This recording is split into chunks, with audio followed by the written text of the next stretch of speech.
53 number जातीय Rajpath 40 kilometre roader कामर उन्नति आज आम अंचल जो राजनैतिक उष्मता देखा आंदोलन करने को जो माने जो मंच नागरिक पक्षर जो आंदोलन डाकरा दि जाइए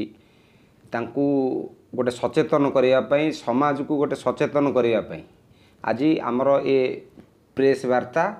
धन्यवाद देवी रवि भाई की जे पार्लियामेंट रे क्वेश्चन करिसेंती जे ये जो 53 नंबर जातीय राजपथ कहीं काम विलंब रोचे नंबर क्वेश्चन करथिले जे दीर्घ 10 वर्ष धरी काम चालुथिले मध्य एपर्यंत ब्राह्मणी जो 2 नंबर सेतु कहीं निर्माण है नहीं ता उपरे आमर नगर मंत्री सड़क पथर मंत्री नितिन गडकरी महोदय उत्तर भी रखी जे एठी स्थानीय लोकल लोकंकर समस्या पाई एठी मोहरम बाली पथरर समस्या पाई कोविड पाई विलंबित होईची किछि काम बाकी अछि ताकू फेब्रुआरी मास 2025 सुधा ये काम सारिबा पाई प्रतिश्रुति देइचंती आउ जो ब्रिज काम 16% एपर्यंत काम सरी आरंभ होगी सरी ताकू मध्य गोटे डेड लाइन देइचंती जून 30 तारीख सॉरी जून मास शेष सुधा से ब्रिज रो समाप्त करियो बोली गोटे क्लारिफिकेशन देइचंती मु सेही मान बंधु मानू मु कहूची राजनीति ऊर्ध्वर रही जदि सामाजिक काम को आगई नेबा पई चाहुचंती से चिठी टिकी मु सोशल मीडिया माध्यम रे आपण छाड़ीदेवी आपण देखिए आपाततः ताकू से पर्यंत समय देवार आवश्यकता थिला जहाँ ताको पछरे जो माने अछंती स्पष्ट जना पड़ुची एठी सेठी भड़े से आगुरु तांग संगे बुलंती दायित्व नौतिले कौन मझे मझे बाहरती कौटी तो डाकू ना से बाहर तांकू मु गोटे कथा कहबी एठी दुख लगुच दीर्घ 25 वर्ष सरकार परे आज भारतीय जनता पार्टी ओडिशा रे 6 मास है एठी सरकार को आसी ये कागज भी गडकरी जी कागज अच्छी आम सांसद प्रश्न गडकरी जी उत्तर भी ये कागज अच्छी सोशल मीडिया आम शेयर करदेबू और नेट रे भी आप चाहिए बाहर करें आम से प्रश्न करुचु जे मु जति जानी आम विरोधी दल थिलु सेतबेले से सरकार दल थिले कॉन्ट्रैक्टर ठारू चांदा आदाय करी यही छकर पाखे बहुत चांदा खाई से चिप्स बाली पकेबू से रास्ता घाट भांगू भांगी जाइए पैसा दियो स्पष्ट मंत्री भी कही स्पष्ट कथा कहीदे आम मंत्री जे लोकल लोकंकर डिमांड फुलफिल हो पारुनी से ये लेट हो सबू पर भी ये कथा कही फेब्रुआरी मास सुधा सारे जून मास शेष सुधा ब्रिज सारे ताकू आखि आगे रखी आपाततः आपण मैंने तापर आंदोलन करते मु भावुँ स्वागत योग्य होता ना आम भी आप सागर था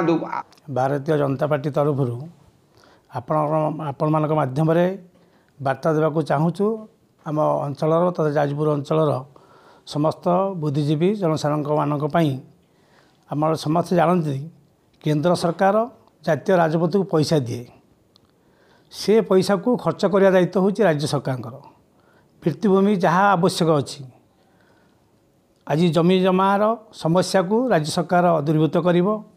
मरम बाली कौटू आसो कौटी कुआरी तैयारी हम से राज्य सरकार ताकू तैयारी कर कार क्षतिपूरण दरकार पड़ो ताकू राज्य सरकार कर किंतु आप जानती 16 मसीह केंद्र सरकार ये पैसा दिखाई 53 नंबर जातीय राजपथ को ये गोटे परिवहन क्षेत्र हो गतानुगत हिसाब से गोटे गुरुत्वपूर्ण राजपथ किंतु दुर्भाग्य कथा सेतबले बीजेडी सरकार नवीन पट्टनायक सरकार बा एठी सुकिंदारे जी आमर विधायक थिले पीतिरंजन जगड़े शेष में आमर ग्राम उन्नयन मंत्री थिले सी यदि चाहिए ये समस्या कथा को मध्य अति कम समय भितर समाप्त कर पारते आंतरिकताहीन एवं उद्देश्यमूलक भाव में कार्य को सी पकई रखुले ता कारण हूँ जिते कंट्राक्टर दिगला टेंडर कराला समस्त ठारू मोटांकर चांदा आदाय कर उद्देश्य था जहाँफल बहुत कंट्राक्टर छाड़ी पड़े सहयोग करने बर्त असहयोग करुले एथिरे केंद्र सरकार किसी भूमिका नहीं बर आम केंद्र सरकार को धन्यवाद देवा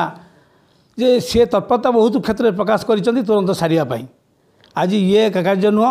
आपणकर एटी आमर जो जीवन रेखा कहुचे जो डुबुरी जाजपुर जो आमर जो ये रोडटी रही द्वितीय पोल निर्माण करने प्राय 5 वर्ष 6 वर्ष लगिगला एवं ता पूर्व जो पोलटी होती से प्रफुल्ल गड़े जो अर्थमंत्री थे सी शुभ देते से पोल को मध्य जो निर्माण होती आपण मैंने सब आम जेहेतु गणमाध्यम प्रतिनिधि ताकू देखुं कौ अवस्था अच्छी ये हूँ गोटे गोटे नमूना गोटे उदाहरण नमूना तेणु ये आज जो आंदोलन बा जो मैंने धारणा देवाई बस जो जानिले पार्लियामेंट रे आमर सड़क परिवहन मंत्री श्रीयुक्त गडकरी जो घोषणा कले आमर माननीय सांसद प्रश्न उत्तर जो देले जे फेब्रुआरी सुधा ये रास्ता काम सर ये जून 30 सुधा ये पोल निर्माण सर ताकू देखी ये माने निजर बाहादुर देखापी ये आज से माने आज धारणा देवाई बस से जानी आमे जदि किसी करवा ताहले लोकों वार्ता देवे आमे धारणा बसगले काम सरला अरे तुम धारणा दियो केते न दियो केते सरकार प्रतिश्रुतिबद्ध निश्चिंत भाव में काम जून भितर पोल सह रास्ता सब सर आज जो मैंने ये सस्ता राजनीति करने चाहूँगी जो मैंने पछर रही उस्कौं से जाना दरकार दीर्घ 25 वर्ष सरकार थी 35 वर्ष काल तुम सुकिंदा को शासन करतुल ये चिंताधारा तुम केवे आगु नाला आज तुम गोटे भूत भाव में लोक मुंडे पुरौच जे आमे बाहर सब काम हम बोली तुम बाहर दरकार नहीं तुम आज ये विरोधी दल बसवार टी अभ्यास कर लोकों को साहाय्य कर केंद्र सरकार कौन कर ये राज्य सरकार कौन कर आगामी दिन देख तुम व्यस्त विव्रत हो पड़ुच आउ ये 6टी मास वर्ष भितर देख सुकिंदार कार्यक्रम कौन होशार कार्यक्रम कौन हो लोकामुखी विकास कार्यक्रम केते पारुची आप सब देखते विरोधी दल रही सहयोग करूँ ये विवाद कर आवश्यकता नहीं। धन्यवाद।